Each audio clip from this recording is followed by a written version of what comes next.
Bharatiya Janata party की सरकार को शर्म आनी चाहिए। ठीक है, एक बच्ची के साथ घर में घुस के बलात्कार होता है। संदीप जी, हिंदू और हिंदुत्व की बात होती है तो भारतीय जनता पार्टी को सूट करता है, और जब विपक्ष अगर इस पर आता है, इस मुद्दे पर बातचीत करता है, तो भी सूट करता है भारतीय जनता पार्टी को। हाँ, वो तो देखिए, आखिर ये प्रश्न उठता क्यों है, क्यों अखिलेश को ये प्रूव करना पड़ रहा है, अखिलेश यादव जी को ये प्रूव क्यों करना पड़ रहा है कि वो हार्डकोर हिंदू हैं? ये प्रूव करने की जरूरत क्यों पड़ी?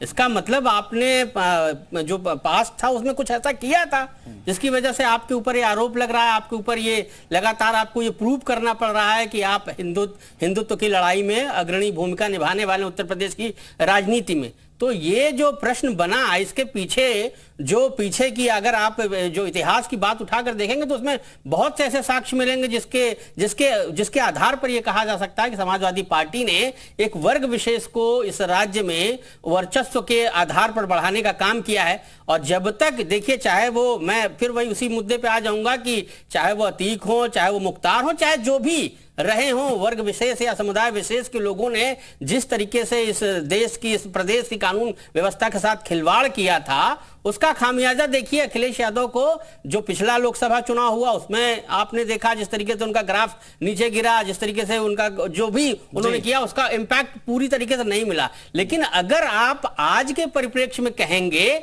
तो आखिर समाजवादी पार्टी को क्यों शरणागत होना पड़ रहा है, क्यों नैमिषारण्य जैसी पवित्र धरती पर जाके ये अखिलेश यादव को ये कहना पड़ रहा है कि नहीं, सुर और असुर का अर्थ ये नहीं है, ये है। तो इसका मतलब वो चाहते हैं कि जो भूमिका बीजेपी ने बांधी थी, उस भूमिका की कमान को या उस तार को शायद अखिलेश यादव भी अपनी तरफ इंपैक्ट लेना चाहते हैं। तुलसी महाराज भी मुस्कुरा रहे हैं और समाजवादी पार्टी के प्रवक्ता उंगली उठा रहे हैं। हम दोनों को मौका देंगे और मुझे पता है काउंटर कर रहे हैं अभिषेक राय जी आपको संदीप श्रीवास्तव जी की बातों का। एक छोटे से ब्रेक के लिए रुक रहे हैं, तुरंत लौटेंगे। और ब्रेक के बाद स्वागत है आपका, यूपी मांगे उत्तर देख रहे हैं आप। तो समाजवादी पार्टी और उनके बड़े नेता जो है नैमिषारण्य पहुंचे और 2 दिन का जो शिविर लगाया गया था, प्रशिक्षण शिविर, उसमें कई सारी बातें निकल कर आई। पहला दिन जो कि असुर शब्द का इस्तेमाल किया गया और उस पर चर्चा होती रही, और दूसरा दिन जो सॉफ्ट हिंदुत्व और हार्ड हिंदुत्व की बात हो रही है उस पर बातचीत हो रही है। और इसी पर आज हम चर्चा कर रहे हैं कि आखिर 2024 का चुनाव उससे ठीक पहले ये कितना नफा कितना नुकसान पहुंचाएगा पार्टियों को। अभिषेक राय जी के पास चलेंगे, आ रहा हूं इसके बाद तुलसी महाराज जी आपके पास। अभिषेक राय जी, भाई आपको मजबूर होना पड़ा क्या? संदीप श्रीवास्तव कह रहे थे कि हिंदू और हिंदुत्व की बात करने के लिए चुनाव आ रहे हैं, उससे ठीक पहले अशोक पांडे कह रहे हैं, तो आप लोग नैमिषारण्य जा रहे हैं और हिंदुत्व की बात कर रहे हैं। देखिए, मैंने वही बोला ना अनुज भाई, बड़ा हास्यास्पद सा बयान लगता है। संदीप जी बड़े विद्वान वो रहे हैं और सारी चीजें राजनीतिक विश्लेषक, और इस तरह के आंकड़े अगर वो पेश कर रहे हैं, अगर इनको शायद याद होगा जब से 1992 में समाजवादी पार्टी स्टैब्लिश हुई, हमने सबसे ज्यादा 34% मत इस बार पाया, और ये कह रहे हैं कि हम लगातार नीचे के ग्राफ। मैं लोकसभा चुनाव की बात कर रहा हूँ अभिषेक भाई, लोकसभा चुनाव की आप अपना आंकड़ा देख लीजिए। लोकसभा चुनाव में हो जाने दे संदीप जी, संदीप भाई मेरी बात कंप्लीट हो जाने दे। मैं आपकी बात बहुत सम्मान से सुन। बोलिए अभिषेक जी। तो मेरी बात कंप्लीट हो, मैंने बोला ना कि हम 77 सीटें 2500 के कम मार्जिन से हारते हैं और 34% मत पाते हैं उत्तर प्रदेश में। 3% का वोट स्विंग होता तो आज उत्तर प्रदेश में समाजवादियों की सरकार होती। रही बात, अगर ये लोकसभा की बात करते हैं तो अगर उसको जो सीटों में आप कन्वर्ट कर दें तो 27 से 32 सीटें हम जीतते हुए नजर आते हैं, जो 22 का विधानसभा विगत चुनाव के बीता है। और हम अपनी स्थिति मजबूत कर रहे हैं। हम अगर अपनी पार्टी को मजबूत कर रहे हैं, हम किसी को अपने साथ और एक्स्ट्रा जोड़ने का, जो हमारे खिलाफ हमेशा एमवाई का आरोप लगा रहता है, हमने कभी ऐसा नहीं किया, लेकिन हम उसको अगर मजबूत कर रहे हैं तो किसी को क्यों इतना कष्ट हो? नहीं, वो वोट भी अभिषेक भाई, वो वोट भी तो आपके पास से जा रहा है ना अभिषेक भाई, वो वोट भी तो आपके पास से जाता हुआ दिखाई दे रहा है ना अखिलेश यादव जी को।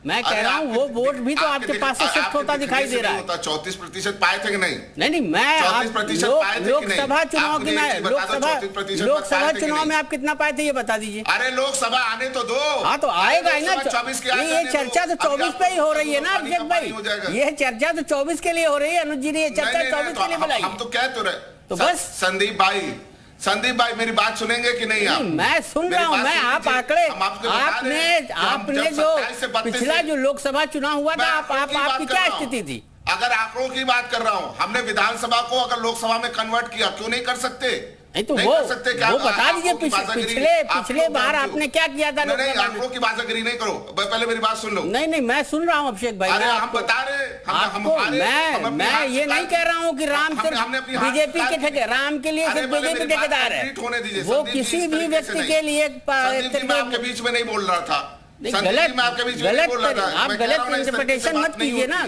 मैं आपकी गलत इंटरप्रिटेशन को मैं कह रहा हूँ करते हो। नहीं चैनलों पे बैठ के बयानबाजी करने से राजनीतिक विश्लेषण भूमिका निभा रहे हो, नहीं ये ऐसा कुछ नहीं है।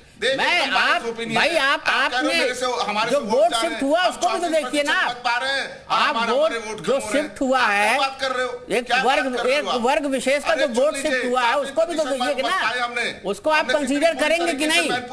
जो वोट शिफ्ट हुआ है उसको भी तो आपका भाई आजमगढ़ और रामपुर आपको याद है कि नहीं? अभिषेक भाई रामपुर आपको याद है कि नहीं? रामपुर याद है कि नहीं? आपको हमें सब याद है। तो बस रामपुर आपको याद है ना? आजम खान का जो गढ़ था और कैसे 3 लाख से हराया। आजमगढ़ आप कैसे हार गए? जब लोगों ने हमें वोट नहीं करने दिया। आजम खान रामपुर कैसे हार गए ये बता दीजिए।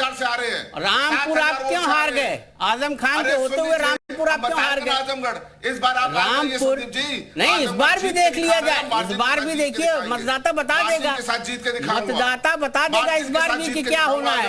आप चिंता मैं चिंता करके क्या करूंगा? राजनीतिक पार्टी आप हैं, कहते हैं ना मक्खन लगाने में भारतीय जनता पार्टी नहीं मुझे मक्खन लगाने से देखिए नहीं ऐसा कुछ नहीं है। की तरह बोल रहे हो। नहीं बिल्कुल नहीं आप अपना पार्टी ठीक है आराम से कोई बात नहीं, टीवी डिबेट हो जाता है कई बार। ठीक है अभिषेक भाई, ठीक है अभिषेक जी, ठीक है। आप संजीव श्रीवास्तव आंकड़ों की बात कर रहे हैं कि भाई लगातार जो चुनाव हो रहे हैं उत्तर प्रदेश में उसमें समाजवादी पार्टी का प्रदर्शन कहाँ है? और 2024 का लोकसभा चुनाव है तो 14 और 19 से ही कंपैरिजन किया जाएगा अभिषेक राय जी, क्योंकि लोकसभा चुनाव है। विधानसभा चुनाव आएगा तो हम देख लेंगे कि भाई 2022 में कितनी सीटें आपको मिली, कितने वोट प्रतिशत बढ़ा।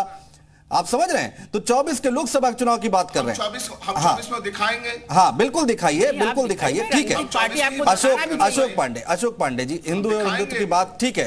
यहाँ पर अखिलेश यादव करते दिखाई दे रहे हैं, आपको दिक्कत होगी 24 में क्या? देखिए कोई दिक्कत नहीं, और सबसे बड़ी बात है कि हर चुनाव में ये हमें हराते हैं और फिर हरा के हार जाते हैं। इस बार अभी नगर निकाय के चुनाव में इनका प्रभाव कर्नाटक में बहुत बढ़ा था, इसलिए यहाँ प्रचार करने के लिए नहीं आए। उसका परिणाम था कि यहाँ जीरो है, हम लोग योगी जी हीरो हैं। मेरा ये मानना है उत्तर प्रदेश की जनता जानती है कि चुनाव आ गया तो एक कट्टर हिंदू क्यों बन रहे हैं, बल्कि मेरा तो ये मानना है कि उत्तर प्रदेश का जो कबीर है वो अवाक रह के देख रहा होगा कि अरे यही है जिनको कहते थे मुल्ला मुलायम सिंह जी, उन्हीं का बेटा आज इस तरह की नौटंकी कर रहा है। ये प्रदेश की जनता जान रही है, इसका परिणाम इन्हें दे कि किसी भी पत्रकार पर भले चिल्ला ले, जबकि प्रदेश की जनता अभिषेक राय जी को आपत्ति है आपकी बातों से? जवाब देगी। हाँ जी अभिषेक जी बोलिए। देखिए मैं बहुत वरिष्ठ प्रवक्ता है अशोक पांडे जी, मैं इनको ये कहूंगा ना कि देखिए हम बार बार नौटंकी और इस तरह के शब्दों का प्रयोग मत करें। कहते हैं राजनीति में भी एक मर्यादा होती है, विपक्ष का भी एक सम्मान होता है, लोकतंत्र की इतनी मर्यादा समझिए। और अगर हम आपका विरोध कर रहे हैं इसका ये मतलब नहीं कि हम क्या कहते हैं इस देश के नागरिक नहीं हैं। इस तरीके के शब्दों का अशोक पांडे जी आपका बहुत सम्मान करता हूँ, मत करिए इस तरीके का शब्दों प्रयोग। मैं भाषा की मर्यादा नहीं त्यागूंगा, मैं आपका बहुत सम्मान करता हूँ। ठीक है